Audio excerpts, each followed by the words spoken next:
It is unusual for a girl with a guitar to have a boy toy. So the boy toy has served me incredibly well, and I've found a way that I can be completely self-contained and go off to Paris or Amsterdam or Berlin or wherever and do a little showcase. The best thing for me is that I can present the songs in a way that I think they should be presented. And just with me and guitar, it's just too limiting. After making an album, it's too limiting now to just, I mean, some of the songs on the album, of course, but if I'm doing a show, then I need more diversity than that. I need it to be louder. The exciting thing with the pedal is that you can't save anything. So every time I do it, it has to be completely live. There's no guide to, you know, there isn't a tempo flashing light or anything. So you've just got to get the timing bang on, otherwise it's going to sound awful.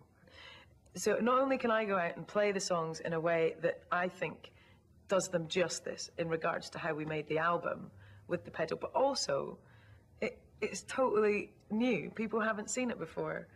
I mean, I'd never seen someone bang the guitar. I'd seen them loop their voice and guitar lines, but I just whacked my guitar when I plugged it into the pedal and suddenly had this drum beat, and I was like, ooh.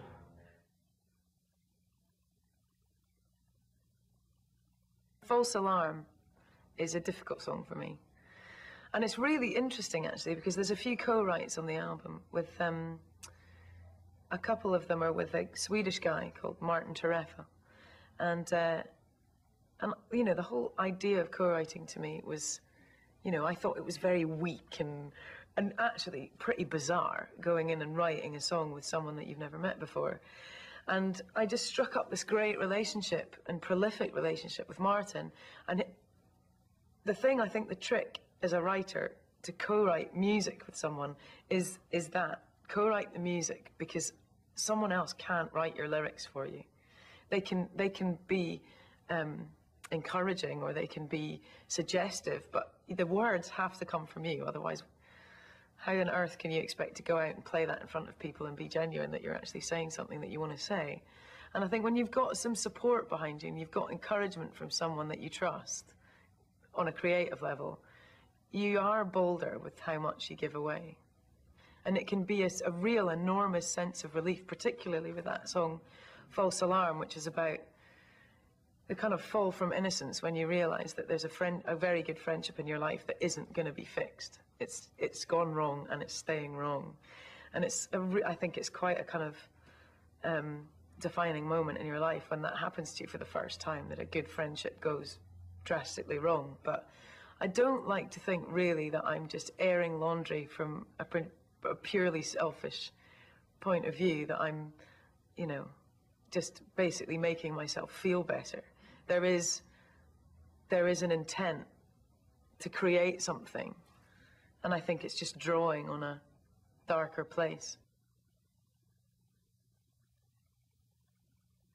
There's this element to my rhythm guitar playing that makes me different from a lot of other girls with guitars, where I'm completely frenetic and play far too much on my rhythm guitar. And everyone else I've tried to work with have just gone, you've just got to calm down, you know, you're just playing too much. And I can't, because I've written the song with the guitar, and the guitar is part of how I play it. And if I change my guitar playing, I'm thinking about playing rather than just performing the song. And Steve was like, no, this is what you do. You know, there's no point in trying to pretend this isn't what you do. And he said, let's just have the drummer play to your rhythm, which is essentially what Bo Diddley does. It's a guitar and drum rhythm section. And on some of the songs on the album, there isn't any bass. But as we built it up, as I said, we'd kind of build up what we wanted and what it needed. So we do have a bass player and a keyboard player. They both clap and play bin lids and play cello and play percussion, and then the drummer behind me, and it's come out great and really, I think, really different.